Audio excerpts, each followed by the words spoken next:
Hello students, welcome to unique classes of right way. आज बच्चे MME 1 में जो कि introductory mathematical methods for economics है, उसमें चैप्टर 2 के क्लास 3 में हम लोग, और क्लास 2 में हमने फंक्शन के कुछ टॉपिक्स किए थे, क्वेश्चन, और फिर हम लोगों ने ग्राफ स्टार्ट कर दिया था। ग्राफ में बेसिक ग्राफ हम लोगों ने स्टार्ट किया था। बेसिक ग्राफ में याद होगा आपको, लीनियर किया था हमने। लीनियर में बहुत सारे मेथड से मतलब चीज़ों को समझना हमने सीखा था, लेकिन at the end of time फिर हमें ग्राफ ही बनाना है। ये ग्राफ बनाना हमें आता है। स्लोप इंटरसेप्ट फॉर्म का भी पता होना चाहिए। 2 पॉइंट का स्लोप कैसे निकालते हैं ये भी पता होना चाहिए। डबल इंटरसेप्ट फॉर्म भी पता होना चाहिए। उससे हम लोग बजट इक्वेशन भी सॉल्व कर सकते हैं आसानी से। फिर 2 पॉइंट से पास करने वाले लाइन का इक्वेशन कैसे निकालते हैं ये भी हमें पता होना चाहिए। फिर लास्ट क्लास में हम लोगों ने क्वाड्रेटिक फंक्शन में देखा था। क्वाड्रेटिक फंक्शन में क्या होता है कि एक वेरिएबल की पावर 2 और दूसरे वेरिएबल की पावर 1। तो उसमें हमने 4 ग्राफ देखे थे। Y square is equal to x, y square is equal to minus x. Basic graph बस हमें पता होना चाहिए। इतना कोई एग्जैक्ट ग्राफ हमें नहीं ड्रॉ करना। वर्टेक्स, फोकस, लेटस, रेक्टम, ये सब कुछ नहीं करना, बस ओरिएंटेशन पता होना चाहिए। इलिप्स भी हमने देखा था, हाइपरबोला देखा था लास्ट क्लास में, सर्कल देखा था। फिर उसका से क्यूबिक फंक्शन देखा था। क्यूबिक फंक्शन का ग्राफ तो सबको पता होगा ही, और इसको बनाना हमने सीखा था। एक बार क्यूबिक फंक्शन थोड़ा सा और रिवाइज करा दे, क्योंकि हो सकता है कुछ बच्चे लास्ट क्लास में ना आए हो। तो क्यूबिक फंक्शन की आज के क्लास में ज़रूरत है, और उसका कॉन्सेप्ट सबको क्लियर होना चाहिए। क्यूबिक फंक्शन के लिए बच्चे हमने 3 पॉइंट ले लिया था, 0, 1 और -1। तो y equal to x cube में अगर आप 0 डालोगे तो 0 मिलेगा, 1 डालेंगे तो 1, -1 पे -1। तो 3 पॉइंट तो हमें मिल गए थे। ये रहा 0, 0, ये रहा 1, 1, ये रहा 0, 0 और ये रहा -1, -1। उसके बाद से हमने कुछ पॉइंट्स बीच में से चूज कर लिया, like x is equal to half. x is equal to half is this point. 0 और 1 के बीच में अलग बिहेवियर होता है पावर का, 1 के बाद अलग होता है। If anything is between 0 and 1 और उसका पावर बढ़ाते हो तो वैल्यू कम होती चली जाती है। जैसे 1/2 का क्यूब करोगे तो 1/8 कितनी छोटी वैल्यू हो गई, और वहीं पे 2 का क्यूब करोगे तो 8 कितनी बड़ी वैल्यू हो गई। तो 0 और 1 के बीच में जब जब आप x लोगे, ये जैसे 1/2 लिया है हम लोगों ने, 1/2, तो देखो ना, ये 1 था, इसका हाफ हो गया 1/2, इसका हाफ हो गया 1/4, उसको भी हाफ कर दिया तो 1/8। यानी ग्राफ का एक नेचर पता लग गया कि वो x एक्सिस के क्लोज होगा बिटवीन 0 एंड 1। और 1 के बाद अचानक से इंक्रीज करने लगा, 2 पे 8 ले जाना है, तो 1, मैंने इसको 2, 4, 6, 8 ऐसे समझाया था, लेकिन 8 और भी ऊपर होगा तो वो क्लोज टुवर्ड्स y एक्सिस हो जाएगा। वही सेम चीज इस साइड भी होगा। 0 और -1 के बीच में जो फ्रैक्शन है, -1/2 डालेंगे तो -1/8, -1/2, -1/4, -1/8। देखो काफी क्लोज टू x एक्सिस हो गया। और फिर वही चीज -2 डालेंगे तो -8, तो काफी ज्यादा तेजी से बढ़ने लगेगा। तो अगर आपको y equal to x cube का ग्राफ बनाना पड़े तो सीधा सा आपको 1, 1, -1, -1, इसके बीच में क्लोज, इसके बीच में क्लोज, उसके बाद से ऐसे और ऐसे, यही आपको बनाना है। इतना किया था हमने लास्ट क्लास में। आज हम लोग आगे करने वाले हैं बच्चे, सारे इवन डिग्री का कंपैरिजन से ग्राफ हमें बनाना है। जब हम एक्स स्क्वायर का ग्राफ बनाना सीख गए तो अब हम x4 का भी बना सकते हैं, x6 का भी बना सकते हैं, x8, x100 किसी का भी ग्राफ बना सकते हैं। ये अभी इवन डिग्री की बात हो रही है। तो राइट डाउन, कितना ग्राफ का नंबर हो गया था, 3rd क्यूबिक फंक्शन ना। तो 4th में even degree polynomial, even degree polynomial. तो यहां देखो, y is equal to x square versus y is equal to x to the power 4। ध्यान से देखना, थोड़ा सा बड़ा ग्राफ बनाएंगे ताकि आसानी से समझ में आए। y is equal to x square, इसका सबको पता है कि 0 पे 0 और 1 पे 1 और -1 पे -1। और ग्राफ हमारा ऐसे बनता है। इसको हम थोड़ा सा लाइट कलर से अभी बना रहे हैं क्योंकि ये हमारा बेसिक ग्राफ है। थोड़ा सा राउंड होता हुआ पैराबोलिक शेप होता है ना ये। So this is x square. X square का ग्राफ बन गया ये। अब जरा आप ध्यान दो कि x और y is equal to x square, फिर y is equal to x to the power 4।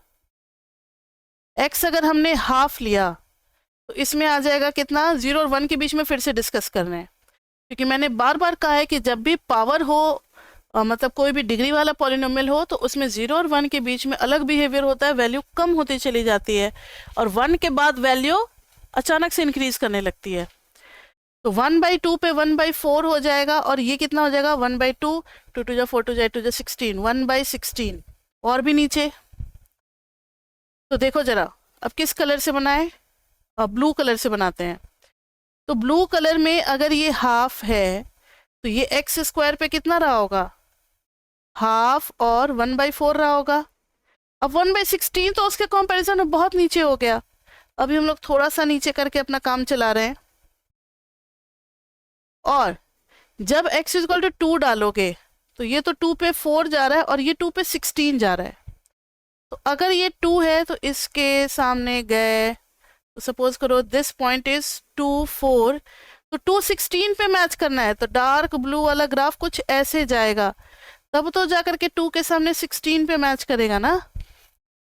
समझ में आ रही है बात जो बता रहे हैं कि 0 और 1 के बीच में ग्राफ जो है बिलो होगा डिग्री बढ़ने पे, और 1 के बाद ग्राफ जो है ज़्यादा ऊपर ज़्यादा स्टिपर होने लगेगा। वही सेम लॉजिक इधर भी लगेगा, 0 और 1 के बीच में ऐसे और ऊपर जाएगा तो ऐसे। ये डार्क ब्लू वाला ग्राफ जो है ये x टू द पावर 4 का ग्राफ है। अब आप समझ गए हो, सारे होंगे पैराबोला ही, सारे इवेंट डिग्री वाले सारे पैराबोलिक शेप होंगे, लेकिन थोड़ा थोड़ा कंपैरिजन में डिफरेंस होगा। एक्स स्क्वायर के कंपैरिजन में x4 का ग्राफ कहाँ कहाँ चेंज होगा वो हमें समझना है। तो ये क्लियर है x4 का graph in comparison to x square.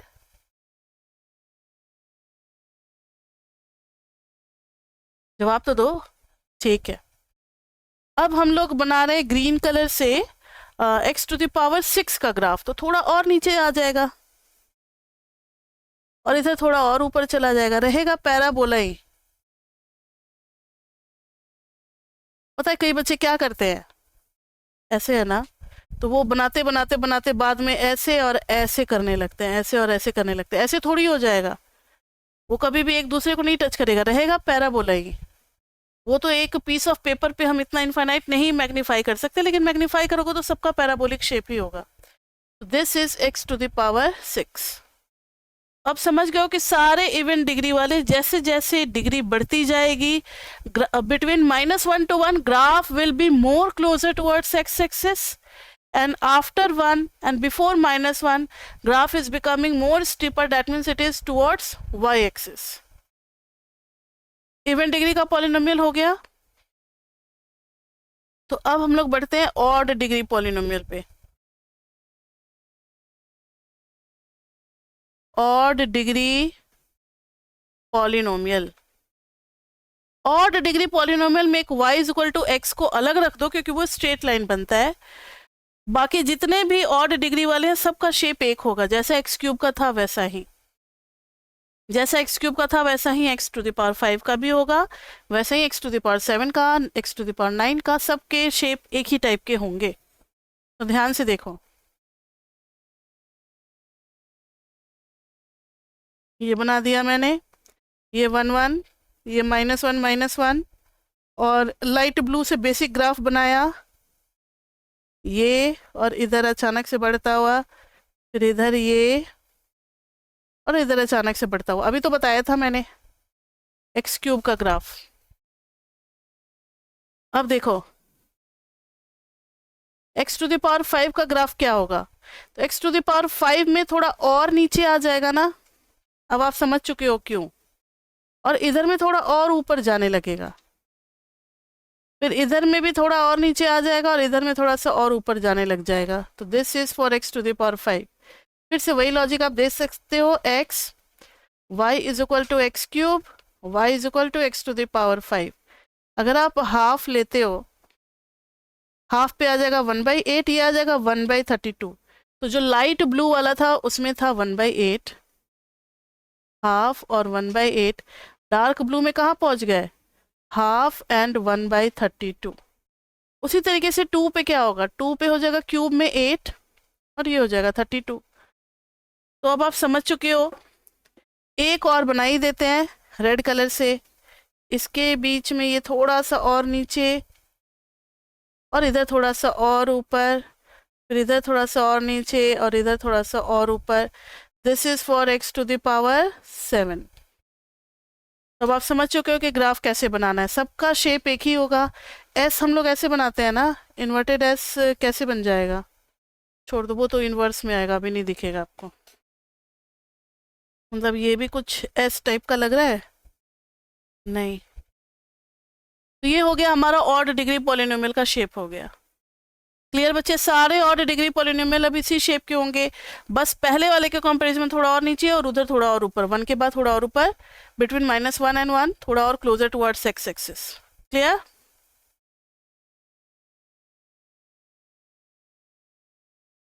तो हमने इवन डिग्री कर लिया, ऑड डिग्री कर लिया। अब हम लोग बढ़ते हैं मॉड एक्स पे। तो 4 हो गया, 5 हो गया, अब 6 आते हैं। 6 बेसिक ग्राफ में है y equal to mod x. Mod x का ग्राफ तो सबको पता होगा। मॉड एक्स में 0 पे 0, 1 पे 1, -1 पे भी क्या 1 ही रहेगा, फिर 2 पे 2 और -2 पे भी 2। That means it is like this वे। ये हो गया मॉड एक्स का ग्राफ, वी शेप ग्राफ। अब मॉड एक्स को डिफाइन कैसे किया जाता है बच्चे, तो ध्यान देना। आपने कभी ध्यान दिया कि मॉड 5 को हम सीधा 5 लिखते हैं, क्यों? क्योंकि 5 जो है वो हमें पता है कि पॉजिटिव है। लेकिन मॉड -5 अगर होगा तो माइनस लगा देंगे, उसके बाद से बनेगा ये पॉजिटिव। क्यों? क्योंकि -5 जो है वो है नेगेटिव। और अगर 0 है तो सीधा लिख देंगे, क्योंकि 0 तो खैर 0 ही होता है। तो यहाँ ध्यान दो, y equal to mod x जब खुलेगा 2 पार्ट में बटेगा ये बच्चे। x लिख देंगे अगर हमें पता हो कि अंदर का x greater than equal to 0 है। समझ में आई बात? अगर अंदर की क्वांटिटी का पता हो कि ये ग्रेटर देन इक्वल टू 0 है तो हम x लिख देंगे, और अगर पता है कि नेगेटिव है तो हम -x लिख देंगे। तो ये हो गया हमारा डेफिनेशन ऑफ मॉड x। इसको बनाने का एक और भी तरीका है। y is equal to x is a straight line which makes angle of 45 degree in anti-clockwise direction from किससे? x एक्सिस से। सबको पता है ये y is equal to x की लाइन होती है, पता है सबको। y is equal to -x is this line, जो कितना एंगल बनाता है? 135 degree from x axis in anti clockwise direction, या यूं कह ले इधर से 45 डिग्री बनाता है नेगेटिव डायरेक्शन में, अगर क्लॉकवाइज ले लेते हैं तो। ये सब आपने 11th-12th में पढ़ा होगा tan थीटा वाले फॉर्म में। तो अब इनका कहना है कि y is equal to x तब तक वैलिड रहेगा जब तक x पॉजिटिव है। यानी देखो, वैलिड होने का मतलब क्या है? अब हम इसको डार्क कर देंगे, 0 को लेते हुए इस लाइन पे, 1 मिनट, इस लाइन पे हम आगे बढ़ेंगे। और नेगेटिव में कह रहा है कि हमें -x वाली लाइन को लेना है, तो नेगेटिव के लिए -x वाली लाइन को ले लेंगे। तो ये है y is equal to x, ये है y is equal to -x। अब आप कहोगे कि मैम जब इतना आसानी से इधर ग्राफ बन ही गया था तो फिर आपने ये वाला क्यों बताया? ये वाला इसलिए बताया कि जब चैप्टर 4 में आप डिफरेंशिएशन पढ़ोगे तो आप राइट हैंड डेरिवेटिव जब 0 पे निकालोगे तो राइट हैंड डेरिवेटिव आ जाएगा y dash is equal to +1, और लेफ्ट हैंड डेरिवेटिव क्या आ जाएगा? y dash is equal to -1। तो f(x) इज नॉट डिफरेंशिएबल। कहाँ पर? f(x) इज नॉट डिफरेंशिएबल या derivable at x is equal to 0, क्योंकि लेफ्ट हैंड डेरिवेटिव है -1 और राइट हैंड डेरिवेटिव है +1। तो देखा, ग्राफ का यूज चैप्टर 4 में भी हो रहा है। चैप्टर 4 में बहुत सारे क्वेश्चन में हमें ग्राफिकली भी डिसाइड करना पड़ेगा। चैप्टर 5 में भी ग्राफिकली डिसाइड करना है, 6 में तो खैर ग्राफ है ही पूरा भरा पड़ा है, और 9 में भी ग्राफ भरा पड़ा है। तो ये हो गया y is equal to mod x का ग्राफ। इसमें किसी को कोई डाउट बचे? अभी सिर्फ बेसिक चल रहा है, मॉडिफिकेशन पे तो आए ही नहीं है, मॉडिफिकेशन पे आएंगे थोड़ी देर में। मॉड x के बाद आ रहे हैं हम लोग, इस फंक्शन का नाम क्या है? Signum function. सिंगम नहीं है, सिग्नम।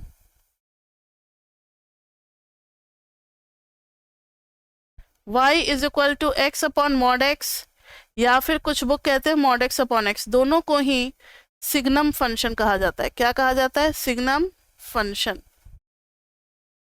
अब खुद सोचो ना, अगर x पॉजिटिव है तो y is equal to mod x by x, जब खोलोगे तो ऊपर का x खुल करके पॉजिटिव x बाहर आएगा, कैंसिल हो गया 1। और जब x नेगेटिव है तो y is equal to mod x by x. Mod x जब खुलेगा तो बाहर में माइनस x लग करके आएगा, और ये कैंसिल करके -1। अगर आपको ऐसे नहीं समझ में आ रहा तो आप एक एग्जाम्पल के थ्रू भी समझ सकते हो। At x is equal to 5, y is equal to mod 5 upon 5, 5 upon 5 is equal to 1। फिर एट, हर पॉजिटिव पे यही होगा, ऊपर में सेम टू सेम बाहर निकलेगा, नीचे में भी है, कैंसिल होकर के +1 ही मिलेगा। At x is equal to -5, y is equal to mod of -5, नीचे में -5, तो ये हो जाएगा 5 अपॉन में -5 इज इक्वल टू -1।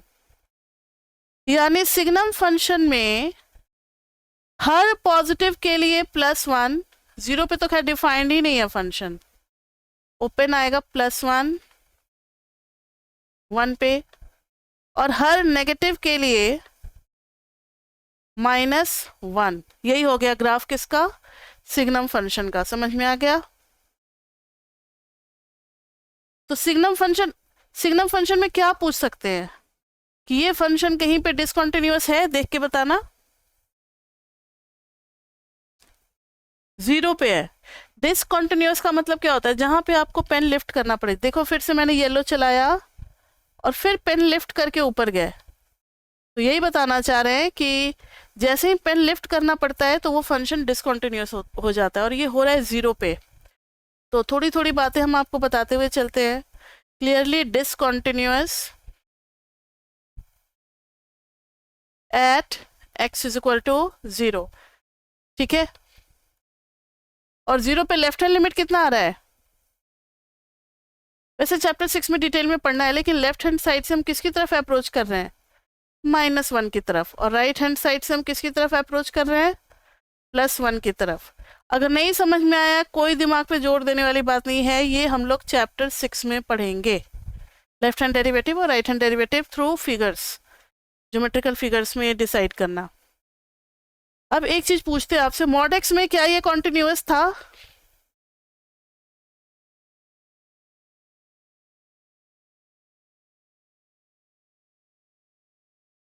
क्यों नहीं जवाब देते हो? कॉन्टिन्यूअस था ना बच्चे। ये देखो पेन चला रहे हैं, कहीं भी उठाना नहीं पड़ा मुझे, बस ये हुआ कि थोड़ी देर के लिए स्टॉप करना पड़ा।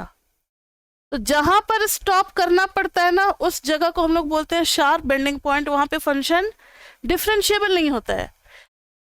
हाँ, ये चैप्टर 4 में पढ़ाएंगे। लेकिन जैसे ही अगर पेन को उठाना नहीं पड़ा, पेन को लिफ्ट नहीं करना पड़ा, तो कॉन्टिन्यूअस है। और अगर स्मूथली मूव करने में जिस पॉइंट ने दिक्कत डाली, वो पॉइंट हमारा नॉन डिफरेंशिएबिलिटी का हो जाता है, ठीक है।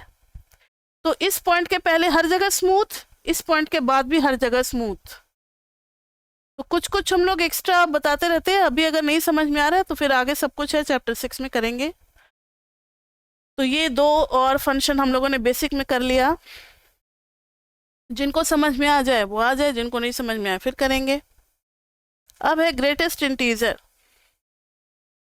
ग्रेटेस्ट इंटीजर तो सबने पढ़ रखा है, 5 6 7 8। 8 में y is equal to big bracket के अंदर में x लिख दिया, तो this is greatest integer function. Greatest integer function. अब आपको जवाब देना है, कुछ वैल्यूज लिख रहे हैं, बताओ। ग्रेटेस्ट इंटीजर में अगर 1 डालेंगे तो वैल्यू कितनी आएगी? 1, ठीक है, सबको पता है। 2 डालेंगे तो 2, अगर -3 डाल देंगे तो -3। यानी एक बात क्लियर है कि अगर वो इंटीजर है तो वो एज इट इज बाहर आ जाता है, ग्रेटेस्ट इंटीजर कहता है। अगर मैंने 1.9 डाल दिया तो क्या वैल्यू आएगी?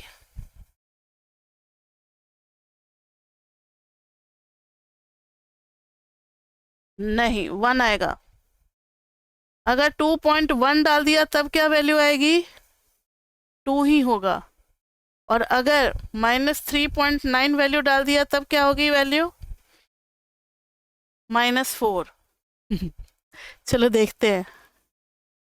ये है 0, 1, 2, 3, -1, -2, -3, -4 और भी होगा, हम नहीं जा रहे आगे, इतने में ही समझने की कोशिश करते हैं। देखो 1 तो इंटीजर है, तो ग्रेटेस्ट इंटीजर कहता है इंटीजर खुद अपनी वैल्यू दे देता है, ठीक है। अब 1.9 देखो, 1.9 कहाँ है? 1 और 2 के बीच में है। 2 पे एग्जैक्टली नहीं जाएगा, 1 और 2 के बीच में है। फंक्शन का नाम है greatest integer function. Greatest integer का मतलब है greatest integer less than, greatest integer less than x। अगर वो इंटीजर नहीं है तो 1.9 से छोटे तो बहुत सारे इंटीजर है, 1, 2, 3, वो बहुत सारे, लेकिन उनमें सबसे बड़ा कौन सा है? 1। बच्चों के दिमाग में मिसकंफ्यूजन होता है जब वो 11-12 से पढ़ के आ रहते हैं कि इसका नाम ग्रेटेस्ट इंटीजर क्यों है, जबकि ये 2 इंटीजर के बीच में तुम छोटा ले रहे हैं, ग्रेटेस्ट तो ले नहीं रहे। जो कि मुझे भी अपने स्कूल डेज में कंफ्यूजन हुआ था, फिर कॉलेज में आकर के क्लियर हुआ कि 1.9 इज बिटवीन 1 एंड 2, तो ग्रेटेस्ट इंटीजर के हिसाब से 2 ले लेना चाहिए।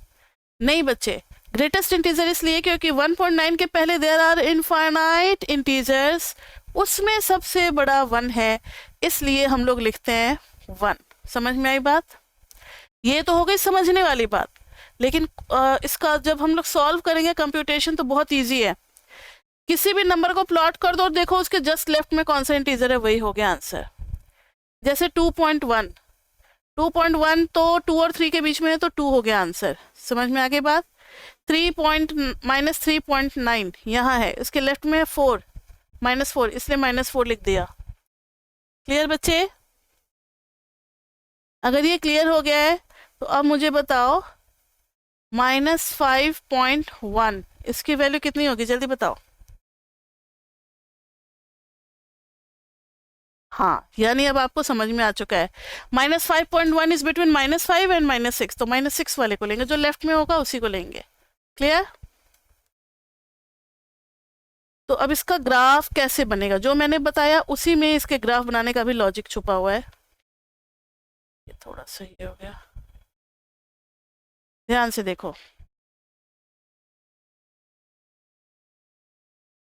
1, 2, 3, 4, 5, 6, -1, -2, -3, -4, so on।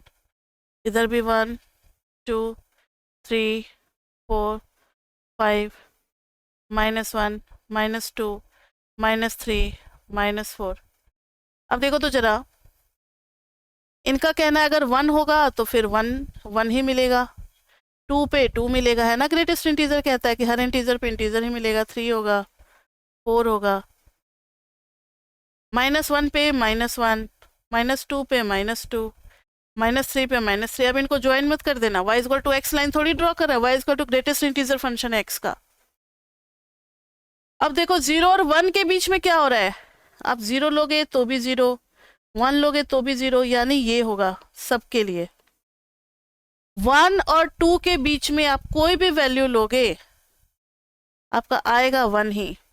दैट मीन्स इसके लिए भी 1, इसके लिए भी 1, समझ में आ रहा है? 1.5 के लिए भी 1, 1.7 के लिए भी 1, इवन 1.9 के लिए भी 1।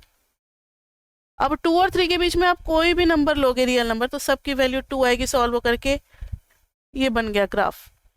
हम नेगेटिव साइड चलते हैं, इसमें किसी को कोई दिक्कत पॉजिटिव साइड वाले में?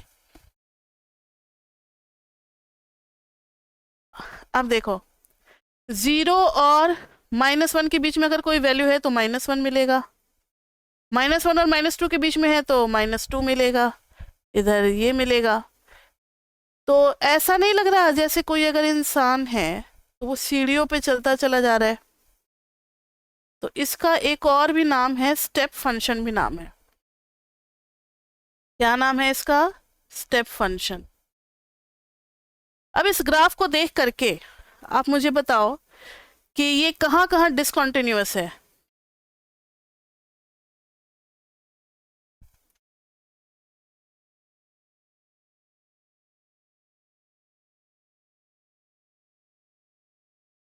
हर इंटीजर पे डिसकंटिन्यूअस है। देखो ना, मुझे पेन को लिफ्ट करना पड़ रहा है, ये देखो, फिर लिफ्ट किए, फिर ऊपर गए, फिर लिफ्ट किए, फिर हवा में उठाए, फिर हवा में ले जाना पड़ा, कॉन्टिन्यूसली नहीं ड्रॉ कर पा रहे हैं।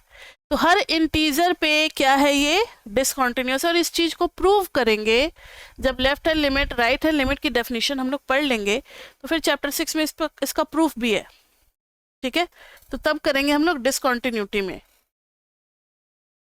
लेकिन ये जो था ना मॉड एक्स, ये काफी अच्छा एग्जाम्पल है।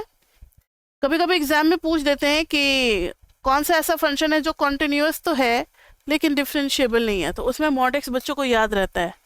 ये कॉन्टिन्यूअस तो है लेकिन डिफरेंशिएबल नहीं है। ग्रेटेस्ट इंटीजर हो गया। अब ग्रेटेस्ट इंटीजर के बाद क्या है, इसमें किसी को कोई डाउट बच्चे ग्रेटेस्ट इंटीजर में?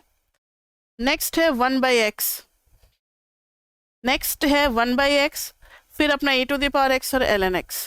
1/x पे चलते हैं, 7 8 8 था ना, ये 9। y is equal to 1/x, इसको किस नाम से जानते हैं हम लोग? इनवर्स फंक्शन, क्योंकि y is inversely proportional to x। y is inversely proportional to x।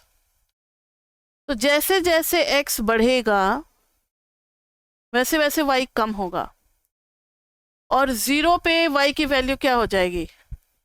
जरा सोचो, limit x tending to 0 plus, तो y is equal to limit x tending to 0 plus, इतना इतना तो आप पढ़ ही रखे हो। 1/0 प्लस किसकी तरफ चला जाएगा? प्लस इन्फिनिटी की तरफ। यानी 0 के राइट में प्लस इन्फिनिटी जाना है, और 1 पे तो 1 ही मिलेगा, और 1 के बाद जैसे 2 डालोगे तो 1/2, 3 डालोगे 1/3, वैल्यू कम ही होती चली जा रही है। और 1/इन्फिनिटी पे क्या वैल्यू दे देगी? 0। यानी हाँ, तो ये 0 की तरफ जाता हुआ दिखेगा। This point is 1 1। अब हम लोग इकोनॉमिक्स का तो ग्राफ नहीं कर रहे हैं, ये प्राइस और डिमांड थोड़ी कर रहे हैं, वाई और एक्स वर्सेस कर रहे हैं। वाई वर्सेस एक्स का कर रहे हैं, and we are in real mathematics, तो नेगेटिव आर ऑल्सो अलाउड। तो नेगेटिव में भी ग्राफ बनेगा, it will be like this वे।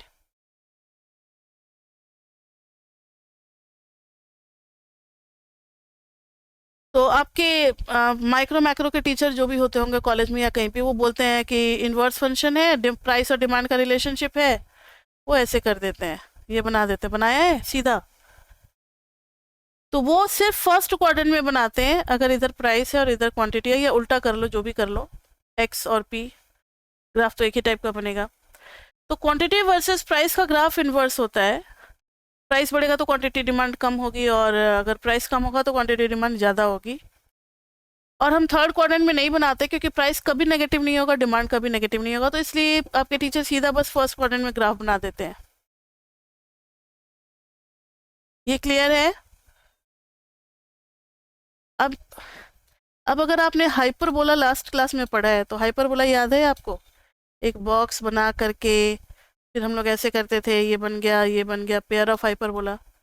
अब इसको अगर थोड़ा सा आप घुमा दो, ध्यान से सुनो मेरी बात।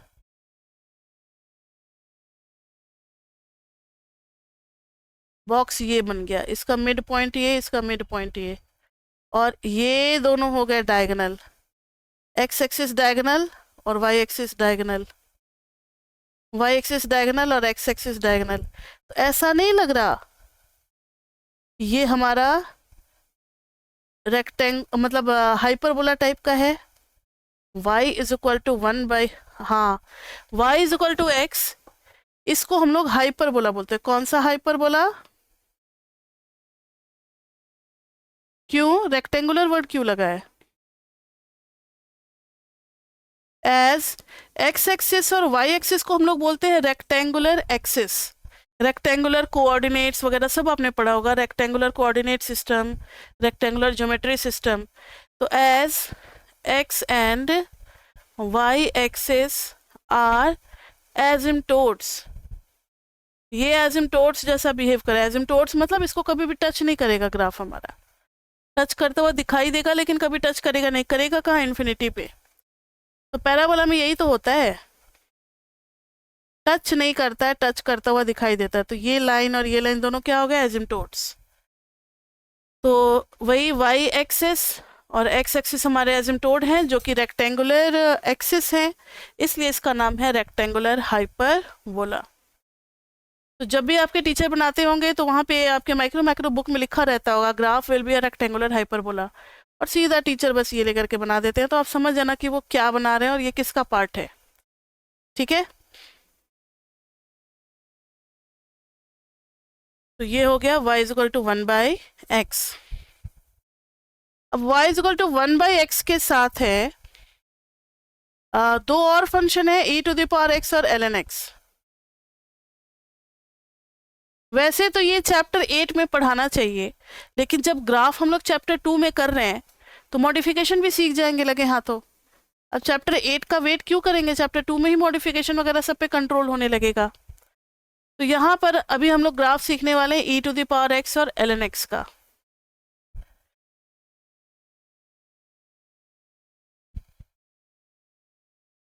तो ग्राफ नंबर 10 बेसिक ग्राफ में y is equal to e to the power x।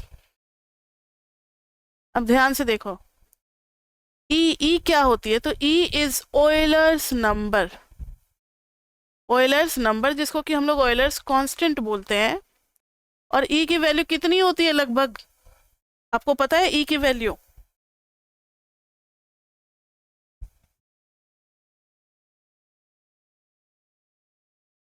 नहीं पता है? e की वैल्यू लगभग होती है 2.1 मिनट, रुक जाओ कैलकुलेटर में हम भी देख लेते हैं। हाँ, लेकिन एग्जैक्ट वैल्यू साइंटिफिक कैलकुलेटर जो है ना वो काफ़ी आगे डिजिट तक बता।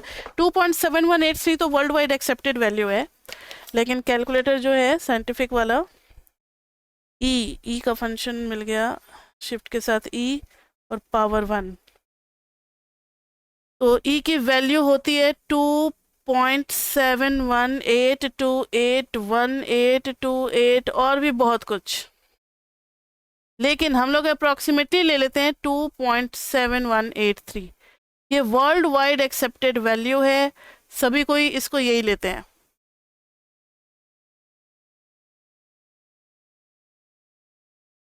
मतलब आपके एग्जाम में ना सिंपल कैलकुलेटर अलाउड होता है, तो सिंपल कैलकुलेटर में अब ई की वैल्यू तो आप ला नहीं सकते, तो वहाँ पे 2.7183 आपको टाइप करना पड़ेगा। और ये सब है चैप्टर 8 में है, इसके ऊपर न्यूमेरिकल भी है। कॉन्टिन्यूस कंपाउंडिंग एक ब्रांच होता है, मैथमेटिक्स ऑफ फाइनेंस या फिर फाइनेंशियल मैथमेटिक्स बोलते हैं। आप लोगों को भी शायद होगा, फिनिको शॉर्ट फॉर्म में होता है। और बीकॉम में या फिर एक्चुरियल साइंस में, इन सब वर्ल्ड में जहाँ पे आपको फाइनेंस के बारे में बताया जाता है और सब कुछ निकालते हैं, वहाँ पे कॉन्टिन्यूस कंपाउंडिंग में ई की बहुत बड़ी मतलब अहमियत है। तो ई का तो हर जगह यूज होता है। तो ई की वैल्यू आप याद कर ले, Euler's constant. Euler was the name of mathematician, उन्हीं के नाम पे पड़ा ये कांस्टेंट, ऑयलर्स कांस्टेंट।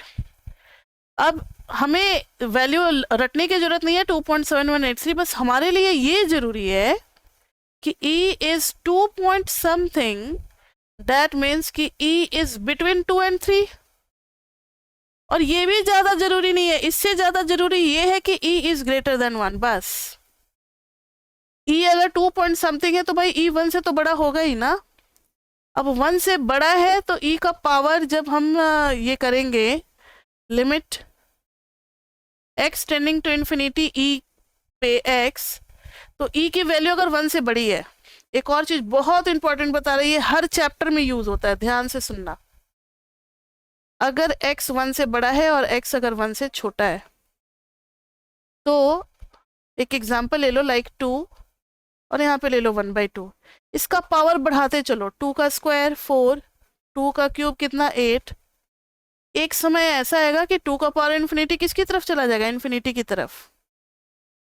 इसका मतलब है x to the power infinity infinity की तरफ जाएगा if x is greater than 1। x का पावर इन्फिनिटी इन्फिनिटी की तरफ जाएगा if x is greater than 1। अगर बेस 1 से बड़ा है तो उसका पावर इन्फिनिटी इन्फिनिटी की तरफ जाएगा। वहीं पे अगर आप सेकंड केस में चलते हो, ये याद रखना, मैंने कहा ना ये आपको हर चैप्टर में काम आएगा, हर चैप्टर में यूज होता है। ये लिमिट में यूज होगा ही, डिफरेंशियबिलिटी में यूज होगा ही, फिर चैप्टर 8 में यूज होगा ही, चैप्टर 9 में भी ग्राफ बनाते समय यूज होगा ही। 1/2 का स्क्वायर करते चलो 1/4, वैल्यू और छोटी हो गई ना 1/2 से डाउन। 1/2 का क्यूब तो 1/8, 1/2 का पावर 4 1/16। अब ज्यादा निकालते नहीं है, सीधा लिख देते हैं कि अगर 1/2 का पावर इन्फिनिटी जाएंगे तो कहाँ चले जाएंगे, 0 की तरफ। यानी x to the power infinity 0 की तरफ जाता है अगर x लेस देन 1 है तो। समझ में आ गई बात? तो ये दो जो जनरल नॉलेज की बातें हैं, ये कहीं भी हम लोग धड़ल्ले से यूज कर सकते हैं और उसको शो करने की जरूरत नहीं होती कि ऐसा क्यों कर रहे हैं, आपको बस पता होना चाहिए। जैसा कि अभी हम लोग करने वाले हैं e to the power infinity and e is greater than 1, तो सीधा लिख देंगे इन्फिनिटी। और अगर x टेंडिंग टू 0 है और e to the power x है तो e टू द पावर 0 कितना हो जाएगा, 1, है ना। और limit x tending to minus infinity e to the power x, तो e to the power minus infinity आएगा 1/e to the power infinity, 1/इन्फिनिटी जो कि आ जाएगा 0। और एक चीज और, ग्राफ बनाने से पहले e to the power x जो है ये हमेशा ग्रेटर देन 0 ही होगा।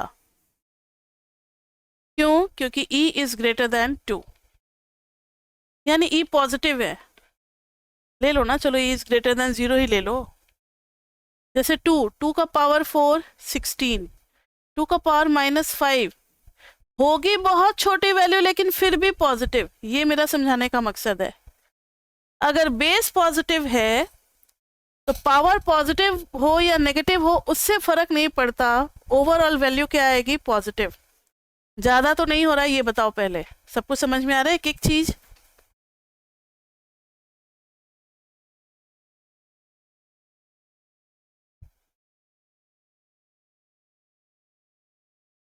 देखो मैथ्स के क्लास के लिए आपको थोड़ा सा प्रिपेयर होकर के आना पड़ेगा। ऐसा नहीं है कि 3-4 घंटे आपने पढ़ लिया और फिर चलो जाते जाते मैथ्स भी पढ़ लेते हैं। ऐसे बहुत कम बच्चों में होता है। अगर आप में है तो यू आर लकी, आपको ऐसा ब्रेन गॉड ने दिया हुआ है, भगवान ने दिया हुआ है कि आप कितनी देर भी कंसंट्रेशन के साथ पढ़ सकते हो, लेकिन ऐसा हर बच्चों के साथ नहीं होता है। इसलिए हम लोग आपको कहते हैं कि मैथ्स क्लास लेने के पहले थोड़ा सा ब्रेक होना चाहिए, ताकि आप जो भी चीज़ हम लोग बता रहे हैं ना उसको समझ सको, और समझने के बाद ज़्यादा दिन तक उसको रिटेन भी करना, तो रिटेंशन होनी चाहिए, बचा हुआ रहना। ये नहीं कि बस पढ़ते जा रहे निकलते जा रहा है, पढ़ते जा रहे निकलते जा रहा है, तो फिर इससे फ़ायदा नहीं होने वाला है। इसलिए मैथ्स के क्लास के पहले थोड़ी देर या तो 15 मिनट का नैप ले लो, या फिर चाय कॉफ़ी अगर आप पीते हो कुछ ऐसा एनर्जी ड्रिंक तो आप वो ले लो। थोड़ा सा रिलैक्स लो, थोड़ा सा छत पे या कहीं पे कैंपस में घूम लो, खुली हवा में ऑक्सीजन आ जाएगा, फिर आप आओगे पढ़ने तो आप देखना कितना मजा आएगा। और फिर दोबारा आपको वीडियो देखने की जरूरत नहीं पड़ेगी, एक ही बार में काम खत्म हो जाएगा मैथ्स का।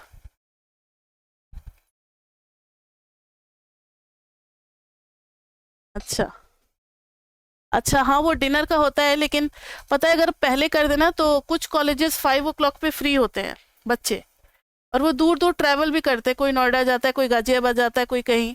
तो वो लोग बोलते हैं कि मैम घर पहुंचते पहुंचते 6:30 या 7 हो जाता है, और आप 7 o'clock क्लासेस शुरू करोगे तो हम लोग तुरंत क्लास कैसे लेंगे, तो थोड़ा सा रिलैक्स करके।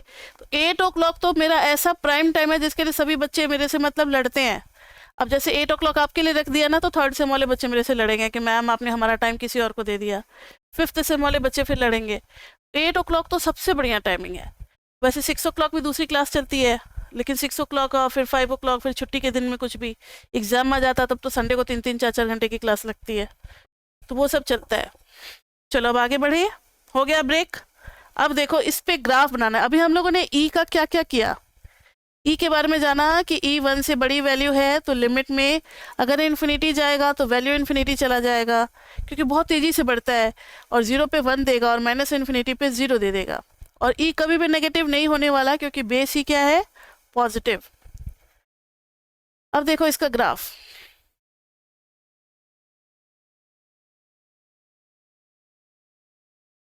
अगर मैंने यहीं पे ख़त्म कर दिया तो समझ लो कि यहीं पे माइनस इन्फिनिटी और यहाँ प्लस इन्फिनिटी है एक्स का। सपोज कर लो, ऐसे लिखते नहीं है, आपको समझाने के लिए मैंने लिख दिया है।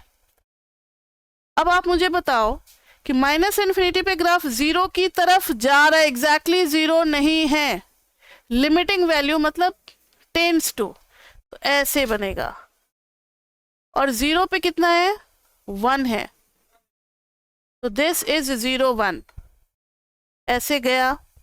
और इन्फिनिटी पे इन्फिनिटी की तरफ जा रहा है, मतलब बढ़ता ही जा रहा है, बढ़ता ही जा रहा है, बढ़ता ही जा रहा है। तो this is the graph of e to the power x। अब इस ग्राफ को अगर आप ध्यान से देखो तो ये हमेशा x एक्सिस के ऊपर ही बना है, क्योंकि इसकी वैल्यू कभी भी नेगेटिव नहीं आने वाली, कभी भी नेगेटिव नहीं आने वाली, तो ये हमेशा ऊपर ऊपर ही बनेगा। थोड़ी देर में इसका डोमेन और रेंज करेंगे जब लास्ट ग्राफ कर लेंगे तब, इसलिए अभी ज़्यादा नहीं कर रहे हैं। e to the power x का ग्राफ बन गया। इसमें किसी को कोई प्रॉब्लम तो पूछ सकते हो। हमने 3 पॉइंट लिया बच्चे, फिर से सुनो, माइनस इन्फिनिटी पे 0 की तरफ जाता हुआ, प्लस इन्फिनिटी पे प्लस इन्फिनिटी की तरफ जाता हुआ, और 0 पे 1, इसी के साथ ग्राफ बन गया। यानी कभी अगर हमें e to the power x का ग्राफ बनाना होगा तो सीधा हम ये बनाएंगे और इस पॉइंट को लिख देंगे 0 1, बस ये हो गया ग्राफ। अब e to the power x graph के बाद लास्ट ग्राफ है ln x का। y is equal to ln x, y is equal to ln x। आपने बच्चे लॉग पढ़ा होगा, हो सकता है जूनियर क्लास में। जो साइंस वाले बच्चे होंगे वो तो लॉग पढ़ करके आए होंगे, केमिस्ट्री में हाफ लाइफ पीरियड वगैरह सब निकालते थे, लॉग का तो आपने यूज़ किया होगा। जो बच्चे साइंस से नहीं है उनको लॉग का थोड़ा इतना ज़्यादा आइडिया नहीं होगा, तो ध्यान से देखो। लॉग क्या चीज़ होती है, y इज इक्वल टू, अगर हमने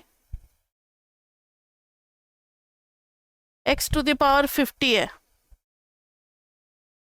और सपोज करो y है हमारा 1200, तो कौन सा ऐसा x है जिसका पावर 50 करेंगे तो 1200 आएगा, हमें x फाइंड आउट करना है। हो गया ना। अब ये क्वेश्चन कैसे सॉल्व होगा, बहुत कॉम्प्लिकेटेड लग रहा है। तो ऐसी चीज़ों को लॉग सॉल्व करता है, जिसमें भी पावर इन्वॉल्व हो जाता है ना, उसमें लॉग बड़ा हेल्पफुल होता है। जैसे ही आप लॉग लोगे, दोनों साइड लॉग लेना पड़ता है, लॉग 1200, इधर लॉग लोगे तो log x to the power 50। ये एमएमई में यूज करना है, चैप्टर 3 में है और चैप्टर 8 में भी है इसके ऊपर क्वेश्चन, इसलिए ध्यान से देखो। लॉग की एक प्रॉपर्टी होती है, अभी आपको सिर्फ 2 ही 3 प्रॉपर्टी बता रहे हैं। लॉग a इंटू बी है, तो ये बाहर निकल करके log a plus log b हो जाएगा। log a बाई बी है, तो ये बाहर निकल करके log a minus log b हो जाएगा, ठीक है। और एक प्रॉपर्टी, अगर log a to the power b है तो b साइड में आ जाएगा और log a हो जाएगा। तो using third property, fifth side में आ जाएगा और ये हो जाएगा log x, log 1200।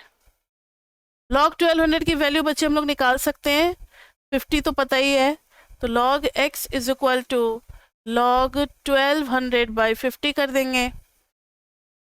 और x इज इक्वल टू, जब log दूसरे साइड जाता है तो ये बन जाता है anti log of log 1200 by 50। ये सब कुछ कैलकुलेटर से सॉल्व हो सकता है, x की वैल्यू आ जाती है।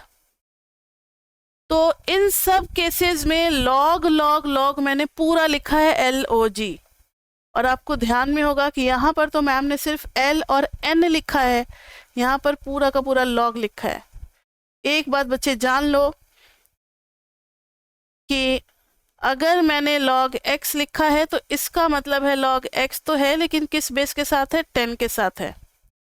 और log अगर मैंने ln x लिखा है, इसका मतलब है कि इसका बेस क्या है? अंडरस्टूड है, e है। ठीक है।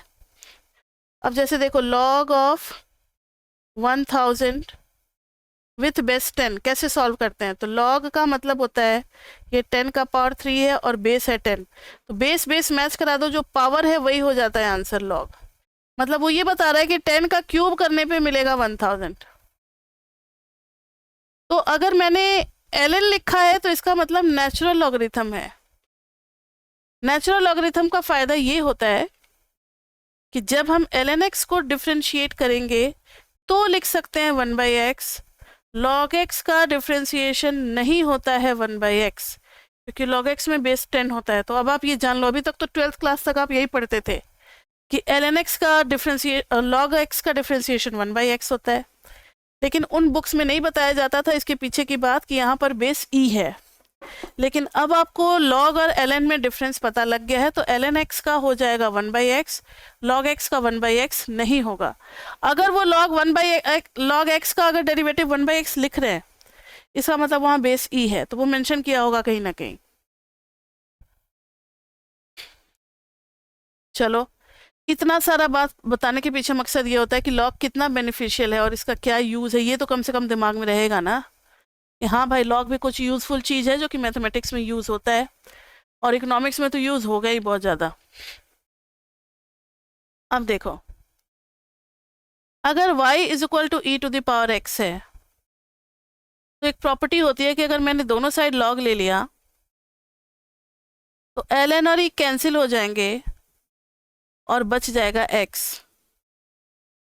तो मुझे ये बताओ कि जब इधर से इधर जा रहे हैं तो e to the power x पे पहुंच रहे हैं, और जब इधर से इधर जा रहे हैं, ये e to the power x फंक्शन है और ये ln x फंक्शन है। जब ln x में e to the power x डाल रहे हैं तो हम कहाँ पहुंच जा रहे हैं? वापस x पे पहुंच जा रहे हैं। तो इसका मतलब है कि e to the power x and ln x are inverse of each other. ये आपको याद रखना पड़ेगा अच्छे से, inverse of each other. Inverse बोले तो इसका मतलब है कि ln of e to the power x is equal to x और e to the power ln x is equal to x। मतलब e और ln एक दूसरे को कैंसिल कर देते हैं और बच जाता है वापस x। यहां तक समझ में आ रहा है बच्चे? और ये तो पहला नोट हो गया। दूसरा नोट है, ग्राफ हम पढ़ रहे हैं ना, तो ग्राफ ऑफ इनवर्स फंक्शन, ये एक प्रॉपर्टी है जो कि हर जगह यूज होता है। Graph of inverse function is mirror image about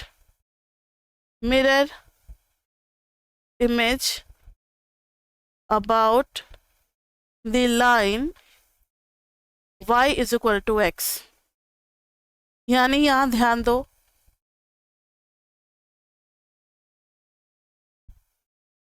अगर ये y is equal to e to the power x का ग्राफ बनाए, ये किसका ग्राफ बनाए? y is equal to e to the power x का ग्राफ बनाए, तब एक लाइन हम लेते हैं। ये लाइन आपको पता है कि what is this line? y is equal to x। ये मिरर जैसा काम कर रहा है। मिरर जैसा बोले तो ये पॉइंट का रिफ्लेक्शन इधर हो जाएगा, इस पॉइंट का रिफ्लेक्शन यहाँ से डिस्टेंस देखो उतना ही डिस्टेंस इधर आएगा, मतलब इधर आ जाएगा। इस पॉइंट का रिफ्लेक्शन इधर आ जाएगा। तो log x का ग्राफ कुछ ऐसा बनता है, मतलब थोड़ा सा स्मूथ बनाना है। ये बनता है किसका? ln x का ग्राफ, जो कि 1 पे क्या देता है हमें? 0। जो कि 1 पे क्या देता है? 0, और ये देता है 0 पे 1 e to the power x। ये ग्राफ क्लियर हुआ। ln x का ग्राफ हमने एक टेक्निक से बना लिया, क्योंकि हमें पता है कि e और ln x एक्सपोनेंशियल और लॉगरिथम फंक्शन दोनों क्या होते हैं? एक दूसरे के इन्वर्स होते हैं। दोनों एक दूसरे के क्या होते हैं? इन्वर्स होते हैं। तो ये हो गया बच्चे हमारा एक्सपोनेंशियल और लॉगरिथमिक फंक्शन। और ये तो समझ में आ गया टेक्निक से। एक एक चीज़ और बताना चाहेंगे कि एक्सपोनेंट वर्ड से आया है एक्सपोनेंशियल फंक्शन। आपने जूनियर क्लास में पढ़ा होगा कि ए टू द पावर बी में ए को क्या बोलते हैं, बेस, और बी को क्या बोलते हैं, एक्सपोनेंट। तो अगर y is equal to x cube है और y is equal to 3 to the power x है, तो इसमें y किस पे डिपेंड कर रहा है, y डिपेंड्स अपॉन बेस, और यहाँ पे y डिपेंड्स अपॉन एक्सपोनेंट। तो जब एक्सपोनेंट पे डिपेंड करेगा, so it is called exponential function. So it is called exponential function. अब आप कहोगे कि मैम बेस पे करेगा तो क्या कहेंगे इसको, एल्जेब्रिक पॉलिनोमियल। नहीं कहते एक्स क्यूब को क्यूबिक पॉलिनोमियल, एक्स स्क्वायर को क्वाड्रेटिक पॉलिनोमियल, एल्जेब्रिक पॉलिनोमियल बोलते हैं इसको। अब बात आती है कि जब बेस कांस्टेंट होगा तो सारे एक्सपोनेंशियल फंक्शन, उसमें से e to the power x भी होगा, सारे एक्सपोनेंशियल फंक्शन। लेकिन e to the power x को एक खास नाम दिया गया है, natural exponential function, natural exponential function. तो इसके साथ एक्सपोनेंशियल और लॉगरिथम की सारी बातें हो गई खत्म, बेसिक्स भी क्लियर हो गया और ग्राफ भी बनाना आ गया।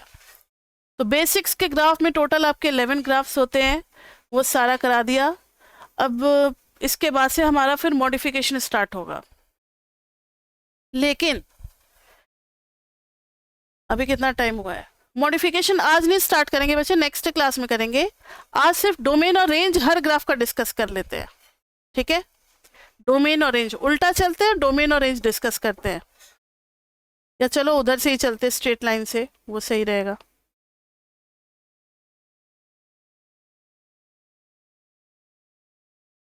ये कहाँ पहुंच गए, हाँ स्ट्रेट लाइन। स्ट्रेट लाइन में देखना बच्चे, ग्राफ को देख करके कैसे बताएंगे कि डोमेन क्या है और रेंज क्या है। ऐसे साइड में थोड़ा सा जगह होगा ना, वहां पर लिख लो। डोमेन का मतलब होता है, डोमेन का मतलब होता है कि हम कौन सी एक्स की वैल्यू पुट कर सकते हैं फंक्शन के अंदर। देखो ना, सारी की सारी वैल्यू पुट कर सकते हैं, यानी everywhere we will get some point when we draw vertical line. तो ये कहीं भी वर्टिकल लाइन अगर आप ड्रॉ कर सकते हो, इसका मतलब है कि एक्स की आप कोई भी वैल्यू ले सकते हो।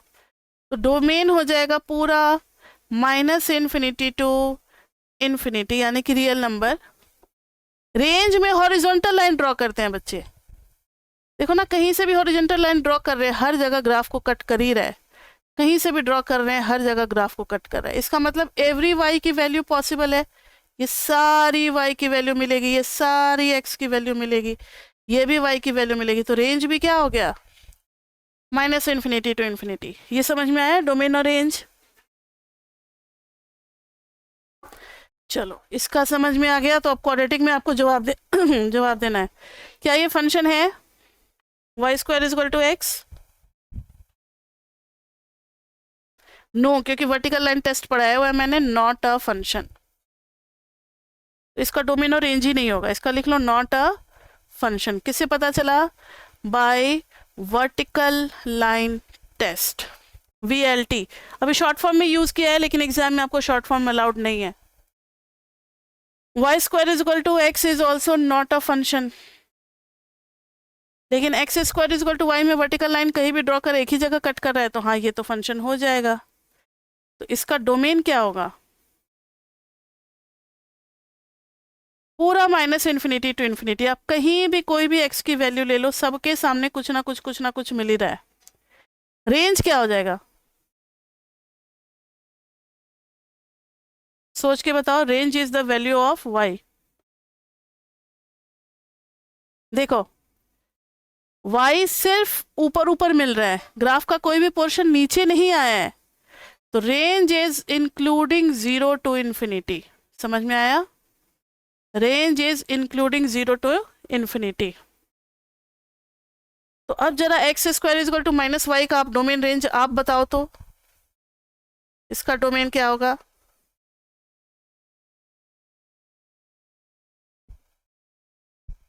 Yes, minus infinity to zero पे क्लोज रखेंगे या ओपन रखेंगे? ठीक है। और इलिप्स में तो कोई बात ही नहीं है, वर्टिकल लाइन टेस्ट भी कहता है कि फंक्शन नहीं है, तो डोमेन और रेंज की बात ही नहीं होगी, सर्कल में भी नहीं होगी, हाइपरबोला में भी वर्टिकल लाइन टेस्ट अगर लगाते हैं तो फंक्शन ही नहीं होगा, काम खत्म इनका। क्यूबिक फंक्शन का बताओ कि डोमेन और रेंज क्या होगा? देखो ना, क्यूबिक फंक्शन में भी कोई भी एक्स ले सकते हैं, ग्राफ कहीं रुक ही नहीं रहा।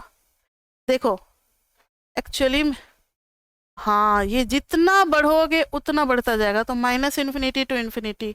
और रेंज भी क्या हो जाएगा? रेंज में भी हाँ, पूरा y का वैल्यू, पूरा y एक्सिस पे सारी वैल्यूज मिल रही है। अब इवन डिग्री पॉलिनोमियल में भी आपको पता है कि इसका डोमेन क्या हो जाएगा, सारे इवन डिग्री का, माइनस इन्फिनिटी टू इन्फिनिटी। और रेंज क्या हो जाएगा, तो आपको पता है 0 टू इन्फिनिटी। ऑड डिग्री में डोमेन भी रियल नंबर और रेंज भी रियल नंबर। मॉड एक्स में डोमेन क्या होगा? कोई भी एक्स ले सकते हो, देखो ना, कोई भी एक्स, कोई भी एक्स। हाँ, कोई मना थोड़ी कर रहा है कि आप ये एक्स मत लो।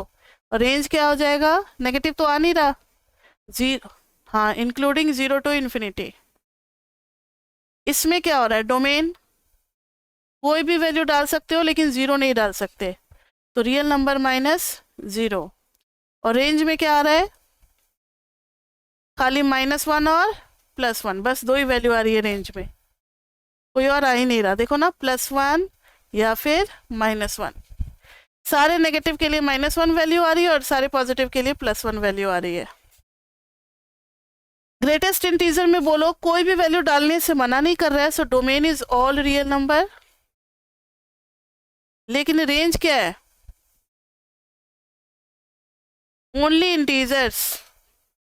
रेंज आप गौर से देखो तो इंटीजर छोड़ के कुछ आ ही नहीं रहा, जरा एक नजर यहाँ देख लो, integer integer integer integer integer integer integer. तो इसमें रेंज हो जाएगा इंटीजर, और इंटीजर सिस्टम को हम लोग कैपिटल जेड से रिप्रेजेंट करते हैं। इनवर्स फंक्शन में बताओ डोमेन क्या होगा? सिर्फ एक जीरो पे फंक्शन डिफाइंड नहीं है, जीरो पे आप वर्टिकल लाइन ड्रॉ करते हो ना, तो ये ग्राफ को कहीं भी नहीं कट कर रहा है, तो डोमेन हो जाएगा। हाँ, तो जीरो को एक्सक्लूड करने का तरीका है कर्ली ब्रेसेस में लिख करके एक्सक्लूड करते हैं। और रेंज में क्या आ जाएगा?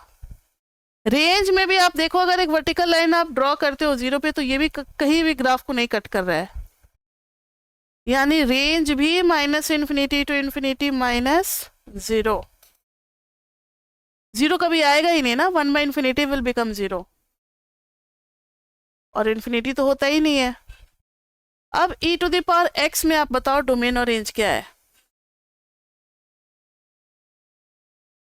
इसमें भी e⁻x में x कोई भी वैल्यू मना नहीं कर रहा है कि आप x नेगेटिव नहीं ले सकते, या रैशनल नहीं ले सकते, इरेशनल नहीं ले सकते, हर वैल्यू ले सकते हैं हम लोग। तो -∞ टू इन्फिनिटी। और रेंज में बताओ, रेंज के लिए हम आपका वेट कर रहे हैं। अरे ये कैसे हो गया? रेंज में ग्राफ का क्या कोई भी पोर्शन नीचे आया है?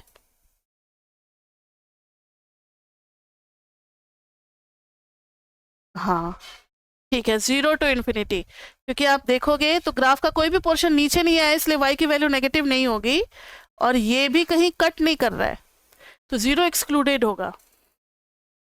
अब ln(x) का ग्राफ आप देखो, ln(x) का हम अलग से बना दे रहे हैं ग्राफ सोचने के लिए। अब आप इसका डोमेन और रेंज बताओ।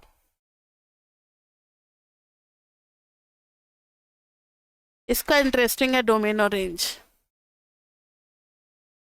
डोमेन, चलो बहुत बढ़िया, डोमेन इज 0 टू इन्फिनिटी, क्या 0 ले सकते हैं हम लोग? ओपन इंटरवल, यानी लॉग कभी भी नेगेटिव का डिफाइंड नहीं होता है, लॉग 0 का भी डिफाइंड नहीं होता है, सिर्फ पॉजिटिव वैल्यूज का ही हम लोग लॉग देख सकते हैं। और रेंज क्या हो जाएगा? ये देखो, हर जगह हम लोग हॉरिजॉन्टल लाइन ड्रॉ कर सकते हैं। हाँ, तो ये हो जाएगा माइनस, नहीं एक्सक्लूडिंग 0, क्यों? 0 भी तो होगा ही, log 1 इज 0, ठीक है। 1 पे तो 0 मिल ही रहा है ना, तो एक्सक्लूडिंग 0 क्यों बोलेंगे रेंज में? रेंज में 0 भी मिल रहा है y की वैल्यू। क्लियर? अब एक और छोटी सी बात, ई में जैसे मैंने 3 आपको लिमिटिंग अप्रोच बताए थे ना ई में, कि E to the power infinity infinity की तरफ जाता है, ई टू द पावर 0 1 की तरफ जाता है, और E to the power minus infinity 1 by E to the power infinity यानी 0 की तरफ जाता है। वैसे ही लॉग में भी है,